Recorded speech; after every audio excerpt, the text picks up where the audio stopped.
So let me get this right. And I really want to get this right because apparently I'm living in a fever dream. Ministry of Defense, United Kingdom, gets breached. Russian hackers waltz in like they're attending a garden party, and suddenly hundreds of secret UK military documents are floating on the dark web like confetti at a dictator's wedding. And while that's happening, this very same government is begging, no, demanding, that we all upload our entire lives onto one neat little digital ID card. Birth certificate, check. NHS number, check. National insurance, driving licence, biometric facial data. That little bit of your soul you've been trying to protect from corporate fingers, all on one shiny government platform they can't even guarantee won't end up in a Russian Discord server next Tuesday. Are these people stupid, or are they trying to cosplay as it?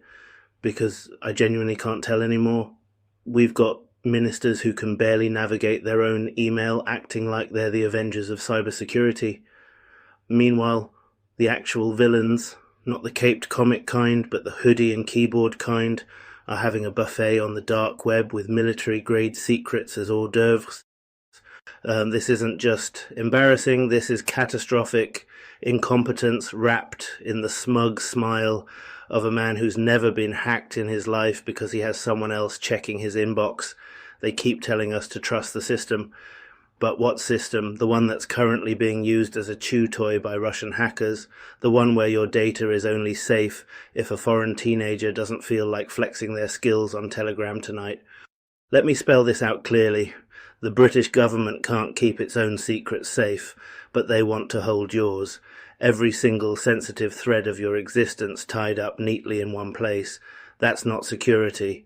That's an open buffet for every hostile actor, scammer, black market data broker, and government snoop with a broadband connection. And don't come at me with, oh, but it'll make services more efficient. Efficient for who? Efficient for them, efficient for corporations, efficient for border control, efficient for surveillance. Meanwhile, if and when that centralized honeypot gets cracked open like a Kinder egg, it's your life scattered all over the floor, not theirs. This leak isn't just a breach. It's the digital equivalent of leaving the nuclear launch codes on a Wetherspoon's table next to an abandoned pint of Stella. And let's not pretend this is some unpredictable act of cyber warfare. No, the hackers didn't breach the ministry's impenetrable mainframe in a blaze of Hollywood code. They walked through the contractor's back door because someone somewhere thought, it'll probably be fine. That's not war, that's negligence. That's years of ignored warnings from underpaid cybersecurity analysts who've been screaming into the void while politicians were busy rehearsing their press statements. We take cybersecurity extremely seriously. Mate, if that sentence had a face, I'd slap it. You've said it after every breach for the last decade, and nothing fucking changes. And then, the audacity, they have the nerve to launch a digital ID program. This is like a landlord who's just had their house broken into because they lost the keys, turning around and saying, hey, why don't you store all your valuables in my garage? I promise it's super safe this time. Bro, no. You can already smell the snake oil in their convenience pitch. It'll make life easier. For who? Certainly not for the person who's going to have to deal with their entire identity being auctioned on the dark web for $12 and a knockoff crypto wallet. Easier for banks, maybe. Easier for border security. Easier for corporate parasites who feed on public data like ticks on a deer. But for us, for ordinary people, it's just another system we don't control, but are told to trust anyway. Here's the thing. The problem isn't just the hackers. It's the structure. It's the fact that we've built a national defense ecosystem out of soggy subcontractors and the cheapest bidder wins. Cybersecurity isn't a priority. It's an afterthought stapled on the end of a PowerPoint deck to make the numbers look less horrifying. You can't outsource everything important to private contractors and then act shocked when those same contractors become your weakest link. Ministry of Defense, United Kingdom, didn't get hacked directly. Its ecosystem did. Third-party access points, outdated infrastructure, credentials older than half the people working there, all wrapped up in the gift basket hackers dream about. And the people actually trying to protect the system, the government tech teams, the ones who understand what the hell an SSH key even is, they're gagged by bureaucracy, layer upon layer of idiotic approval processes. We can't deploy this patch because it hasn't been approved by committee. Oh great, so while Karen from procurement finishes her meeting about biscuits, Russia's already in the server room rearranging the furniture. That's not security, that's self-sabotage, and here's the part that makes me want to scream into a pillow until it explodes. The public never sees the real picture. We get fed the official line, limited data exposure, early stages of investigation, translation. It's bad, real bad. They just need time to get their excuses in a row before the media catches up, and once the headlines die down, poof, nothing happens. Some underpaid contractor gets scapegoated, ministers keep their jobs, and the cycle repeats. Meanwhile, foreign hackers now have classified maps, personnel details, internal communications, basically everything short of the Prime Minister's browser history, though give it a week. And while they're failing this spectacularly at keeping their own house in order, they're handing us the sales pitch for the digital ID like it's the second coming of Christ. Your ID in one place. Secure access to all your services. Streamlined. Streamlined for exploitation. Centralization isn't security. It's a goddamn bullseye. It's like taking all your valuables, putting them in one big vault, and then giving the vault a single key that can be stolen. One breach, and everyone bleeds. You know what they call that in cybersecurity? A fucking nightmare. The arrogance of this government is radioactive. They genuinely believe they can sell us trust when they've proven, time and again, that they don't deserve an ounce of it. And the thing is, I don't even blame the IT staff. Not one bit. Those poor bastards are running marathons with broken ankles because the suits in charge tie their hands with so much red tape they can't even sneeze without a 2-week sign-off. Techs are told to run a race they've already lost before the starting pistol goes off. You don't give people 10 layers of bureaucracy and then act surprised when the hackers, who don't have committees, who don't have paperwork, who don't have to escalate to legal mice, beat them to the finish line. This isn't incompetence at the worker level. This is failure at the top. Systemic failure, leadership failure, vision failure. You want to build a digital ID? Fine. But you better have God-tier infrastructure, zero trust architecture, federated identity proofs, daily penetration testing, red teams with fangs and absolute public oversight. But you don't have that. You've got the political equivalent of a rusty wheelbarrow with a Wi-Fi connection, and you want me to trust it with my life? No, absolutely not. We need to stop being polite about this. Stop clapping for modernization just because it comes with an app.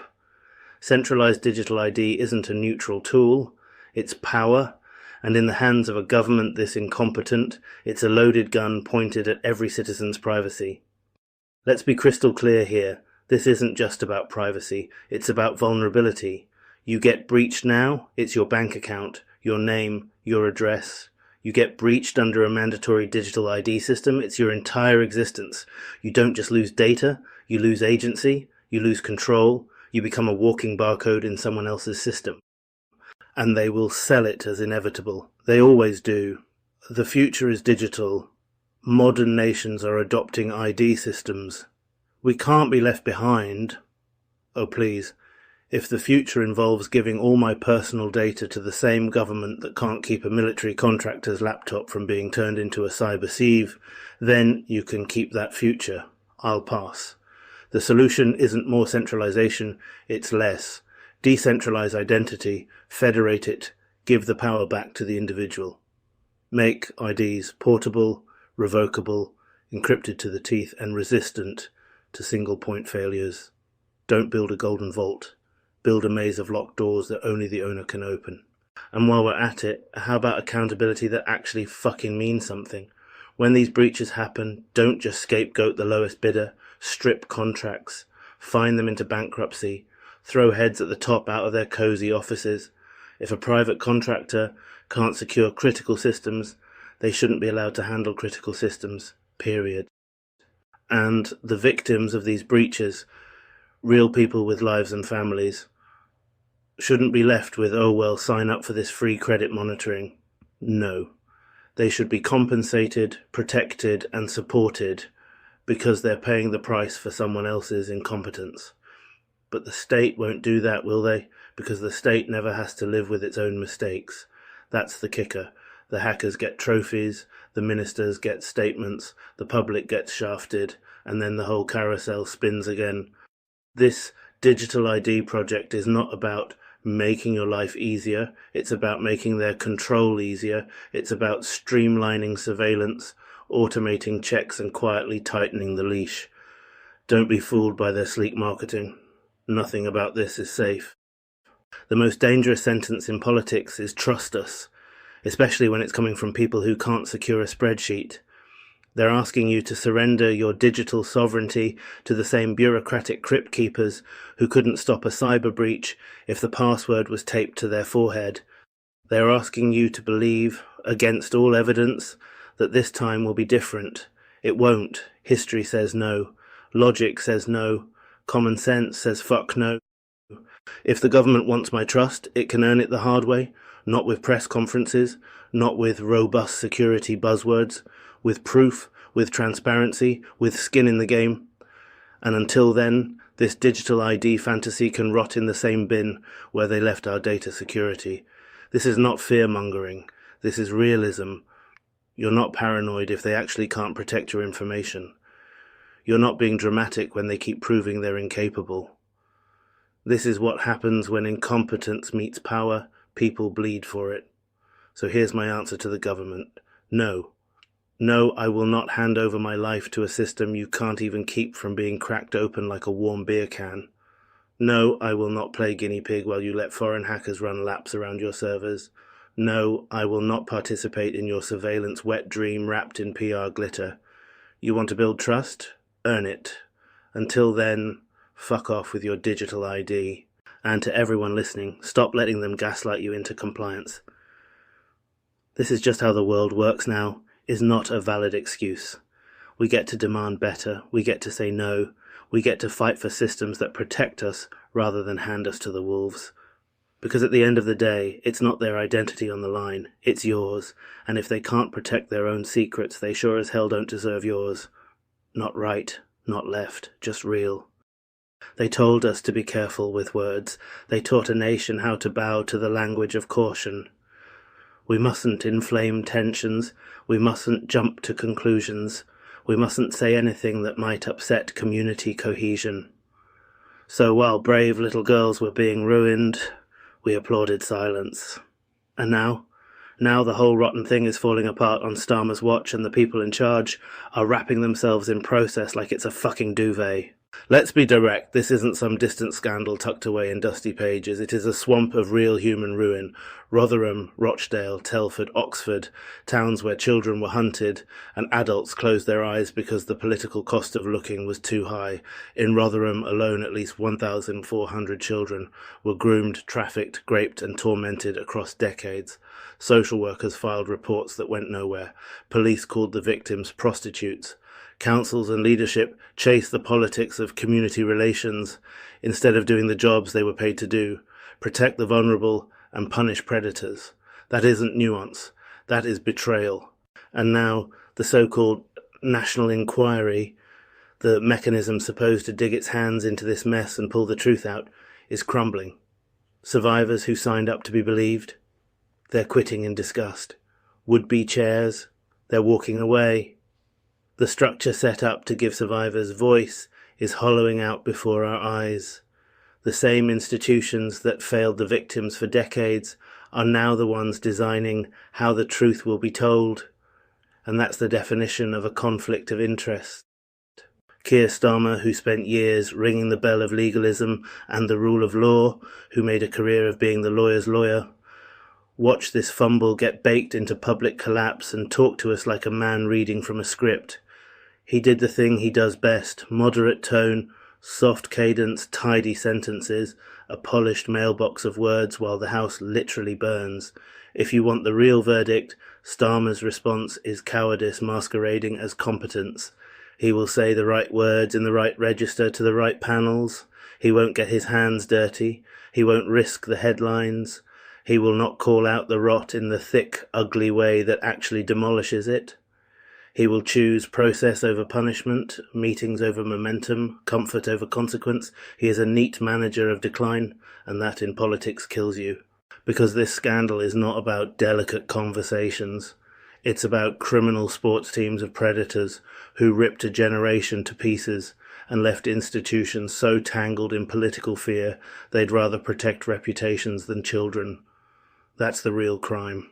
The cover-ups, the silences, the bureaucratic foot-dragging, those are not accidental. They are choices. Remember the reports. Remember how police in Rotherham labelled victims unreliable. Remember that social services had file after file and closed them because it would affect community tensions.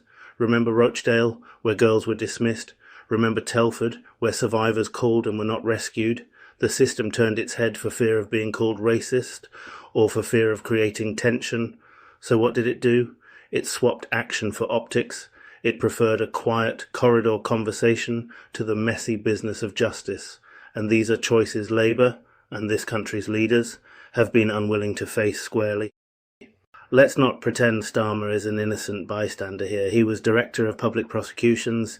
He knows how the system looks from inside. He knows the language of prosecutions. He knows procedure. You cannot hand someone that kind of institutional intelligence and then act surprised when the machinery groans. He had the chance then and now to be loud in a way that matters, to demand legal teeth for the inquiry, to guarantee survivors protections, to force disclosure from councils and police. Instead, he said the things you could fit in a safe headline. He offered the theatre of action, not the action itself. And that theatre is poisoning Labour's case. Working-class towns, the same communities where girls were preyed upon and dismissed, are not waiting for press release grammar. They want a reckoning. They want to know who failed them and why.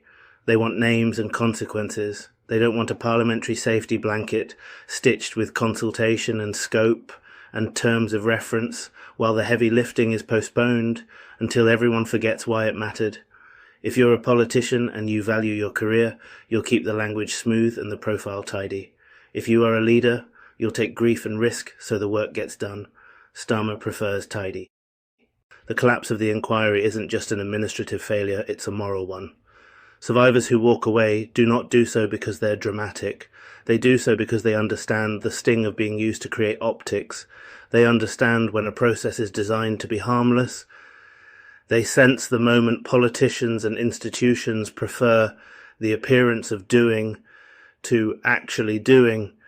So what should real leadership look like? First, choose a chair the survivors actually trust, someone not vetted by the same institutions that buried them. Second, give the inquiry the legal powers to compel documents and testimony. Third, guarantee immediate, tangible protections to survivors while the digging happens. Fourth, publish everything in public light. No more backroom deals. No more we'll consider. Let transparency be the knife through the charade. Starmer can posture all he likes about the importance of evidence and method, but method without teeth is just a lullaby. The country needs a plan that looks more like siegecraft than spin. Force councils to hand over records, force police to explain decisions, not to hide behind operational sensitivity, force accountability, and stop pretending that balance and nuance are better than truth. You know what's enraging? The arrogance of thinking truth can be tamed by word choice. Community cohesion became a talisman which, for too many decades, protected abusers. That phrase should now be a scar, a reminder of the times the political class chose the comfort of not upsetting a few over the safety of many. Anyone who hides behind that phrase to avoid blame is not protecting communities, they are protecting their own careers. And for the people who want to whine about this will inflame communities if we talk about the religious or ethnic makeup of perpetrators, try inflaming something that's actually useful, moral urgency.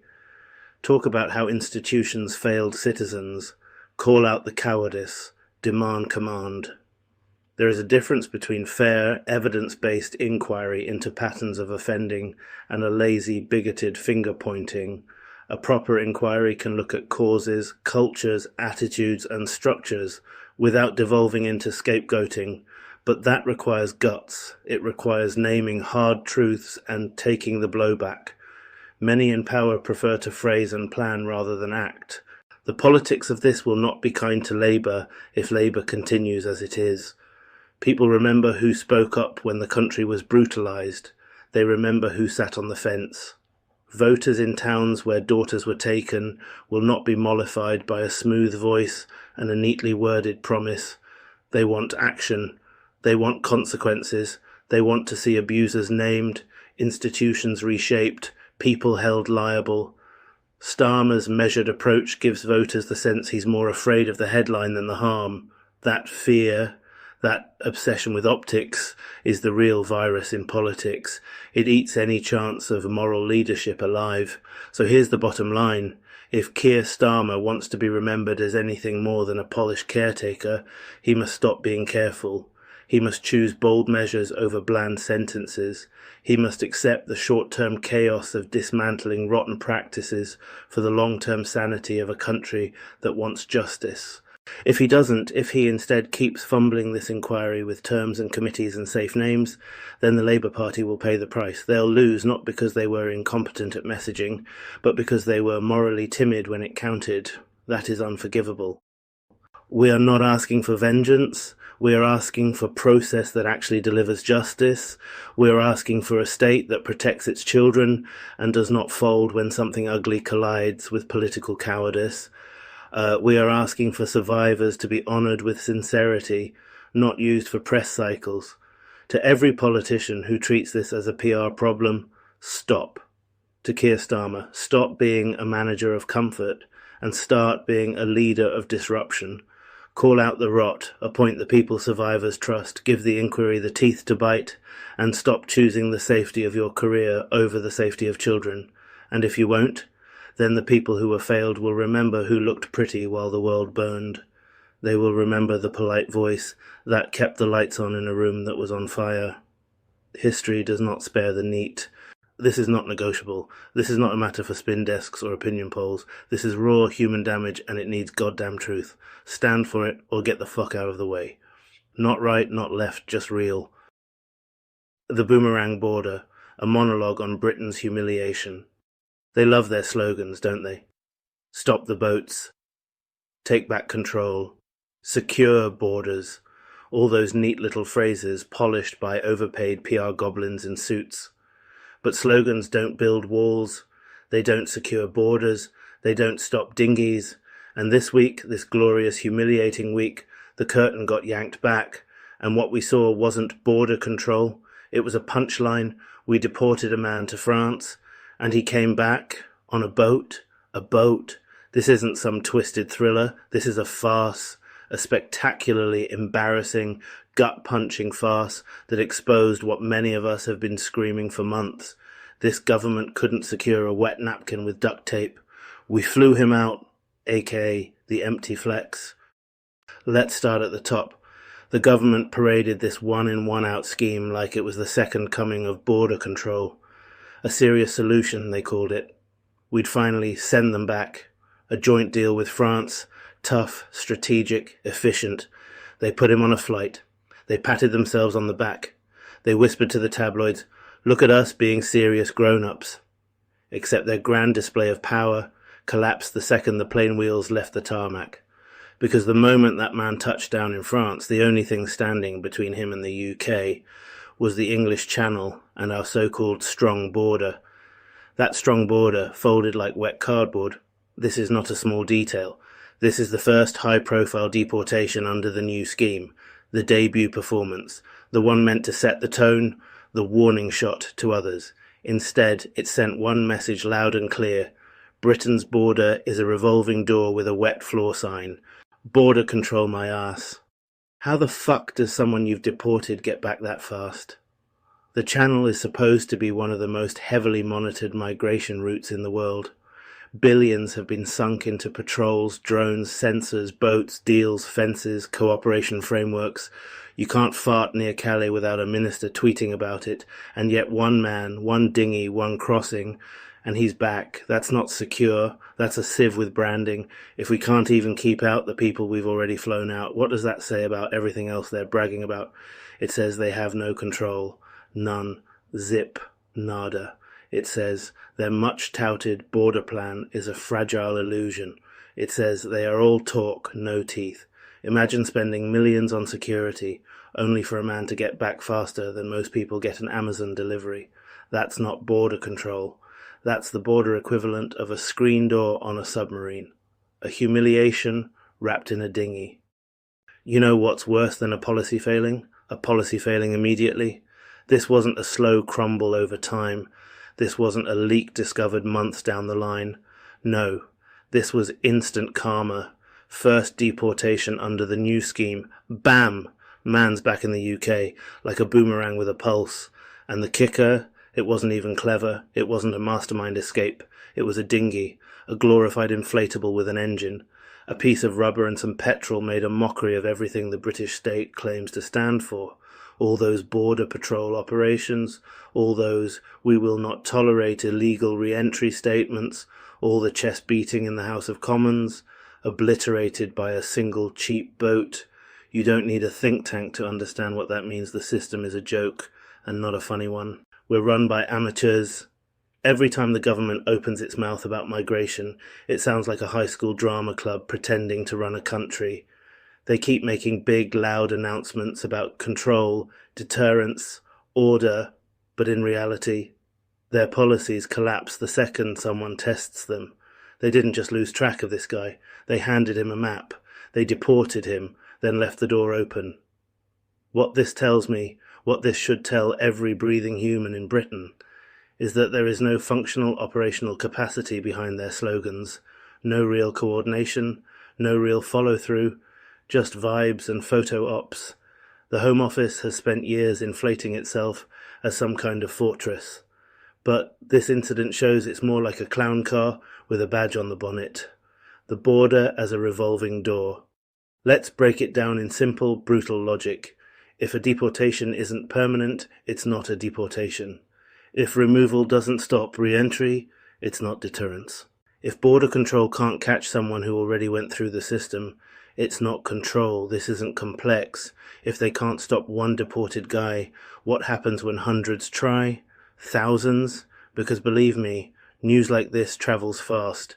Smugglers will use it like a marketing campaign. See?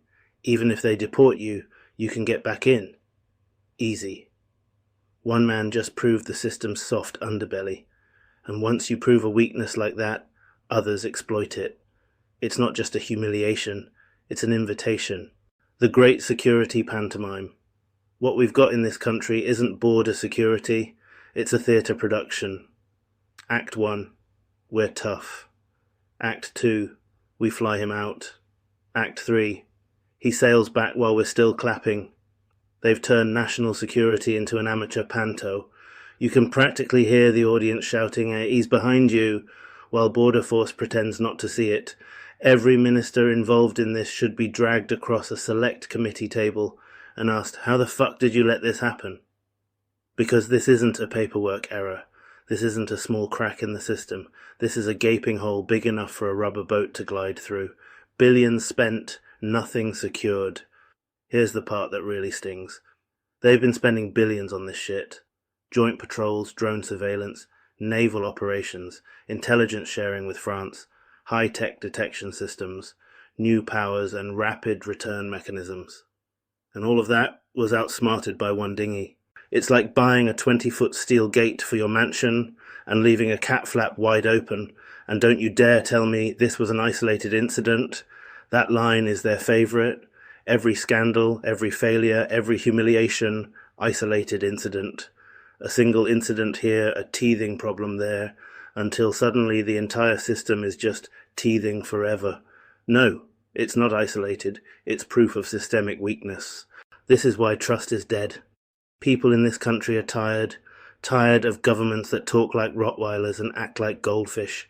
For years they've promised to take back control, and for years control has slipped further and further away. Every failure like this chips away at public trust. When the average person sees someone deported on Monday and back on Wednesday, they don't think, well, that's complex geopolitics. They think, our government is fucking useless. And you know what? They're right.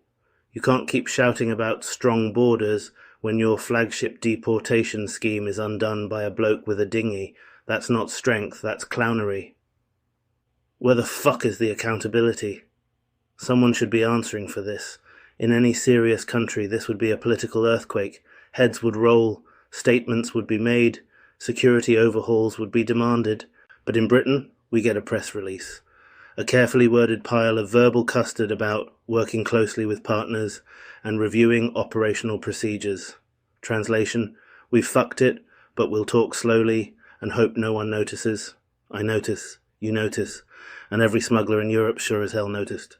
And what this means long term, this isn't just one embarrassing headline, this is structural rot on display. If deported people can just come back, then deportation is meaningless, deterrence is dead, the system is a sieve, and the UK government has no real control over who's entering the country. It doesn't matter where you stand on immigration politically. This should piss off everyone. Because whatever your stance, the one thing a government is supposed to have is competence. And we don't even have that. This is less global Britain and more borderland Butlins. Star Labour's tough act. And let's be crystal clear here, this is on Keir Starmer's government. They swaggered into power promising competence after years of Tory chaos. Promising grown-ups in the room. Promising to end the boat crisis. And their grand opening act? They deport a guy. And he rows back. That's not leadership, that's a pratfall, that's a banana peel, that's the political equivalent of getting pantsed on live TV. If you can't stop one boat, ask yourself this, if they can't stop one deported man from coming back, what the fuck happens when the tide really rolls in? If one person can slip through the cracks like that, how many others already have? How many are arriving right now while ministers are still writing press statements? What exactly are we spending billions on? Patrols, drones, fancy fences, because clearly none of it works. It's a bad joke at this point, a very expensive, very dangerous joke. The border isn't a border. A border that can be crossed this easily isn't a border, it's a suggestion, a polite shrug, a decorative line on a map, and the government's answer, more slogans, more press conferences, more headlines. They'll probably call an emergency meeting, emerge with another plan, slap some aggressive language on it, and hope no one remembers that the last plan died to a rubber boat. What real control would mean. Here's the bitter truth. Real control isn't loud. Real control isn't made for tabloids. Real control doesn't get clowned by dinghies. Real control means robust tracking. Real control means closing the loopholes you already know exist. Real control means the first guy deported under a flagship scheme doesn't become the first headline of its collapse, but real control requires competence, and competence is the one thing our political class can't seem to buy, borrow, or fake. The humiliation will echo. This story isn't going away, not because it's about one man, but because it confirms everything people already suspect. The government is weak, the border isn't real, and the people in charge are far better at posing than protecting. You don't come back from this easily. Once the world sees how porous your system is, you lose deterrence, credibility, and face all at once. This wasn't just a man on a dinghy, this was a national unmasking. My final verdict? This country's border policy is a fucking joke. Our politicians are a cast of actors with broken scripts. Our enforcement is a wet paper bag. If deportation isn't permanent, it's not deportation. If deterrence can be undone with a rubber dinghy, it's not deterrence. If a man can come back that easily, then all this talk of strong borders is just noise. And if this government can't fix something this basic, then they have no business pretending they can run anything bigger. They told us they'd stop the boats. Instead, the boats stopped them. And the punchline? It only took one man, one boat, one crossing. The border didn't break this week. It just showed us it was never real to begin with. Not right, not left, just real. Label lobotomy. Because you paid for the brand, not the thought. Luxury tags, surgically stitched into anything, even your self-worth.